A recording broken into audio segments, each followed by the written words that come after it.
Ordizik pertsonai ospetsu pila bat dituela? Bai, eta horietako bat Andres Urdaneta. Eta Ema Gartian. Ja, eta Nikolas Lekogona. Eta esaten dut Ordizik, herri txikia dela, bai pertsonai ospetsu pila bat ditu. Ja. Bai.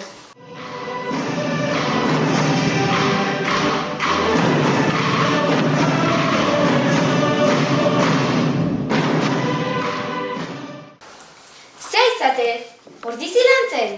Bai, herriaren inguruko proiektua lantzen egia, eta ez genekien hainbat gauza ikasten egia.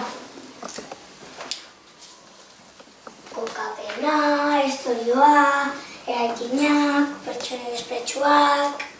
Hemen duzu eta kontatzela. Begira, Andres Urdaneta, Nikolas Lekogona ere bai, Joseba Arezola, eta Patxizu Bizarreta, Marcos Kantinera idatzi zuena. Marcos Kantinera, egia, horri buruzkoa proiektua landu genuen, eta Ordiziko martxa joz bukatu genuen. Nolako proiektua? Eta liburu baten inguruan? Bai, adimen desberdinak landu genituen. Artistikoa, matematikoa, musikala, eta linguistikoan Patxiri elkarrizketa bat egin genuen, eta liburuari buruz hainbat galdera egin genizkion. Itxon. Marcos, mutil bat kantinera? Ez da bai harrakoikiko zen dituzten ara? Bai, baina garbi geratu zen mutilek ere kantinerak izan gaitezkela. Aizue, bai jakizue Ordiziko martxaren letra Patxik asmatu zuela? Ni bakita bestie, begira hemen dago. Nik ere bai. Eta guk badakigu dantza! Dantzatuko dugu! Bale? Txindoki magalean pozik, alaxe sortu zen gure Ordizi.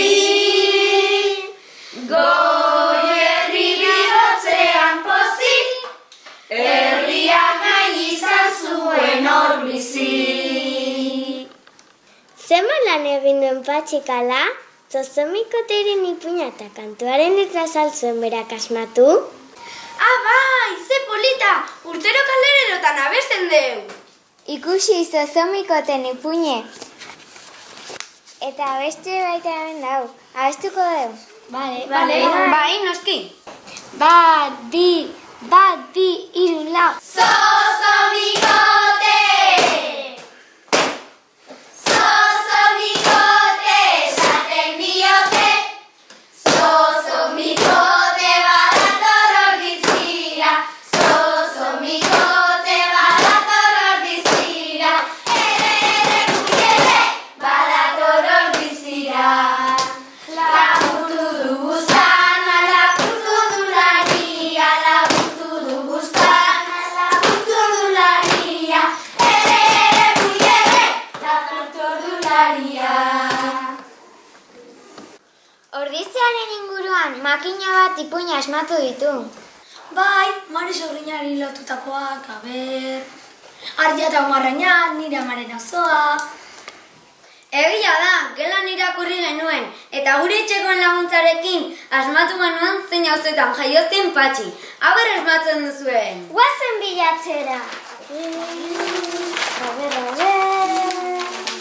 Hemen! Nire amaren auzoa. Hemen. Nire amaren auzoak beti esnagailu bat izan du. Kafeko adarra.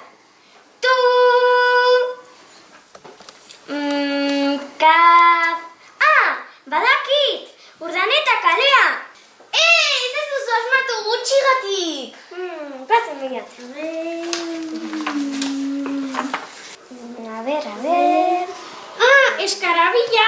Ni bizi naizen auzoa! Bai, asmatu duzue! Ene, zelan gila Patxi, zemago ziatzi guretzat. Eta idatziko duena ze, badakigu oso gazte zarela, Patxi! Bueno, Patxi, zoriona guretzak egin duzu lan guztiagatik eta jarraitu horrela. Agur, Patxi!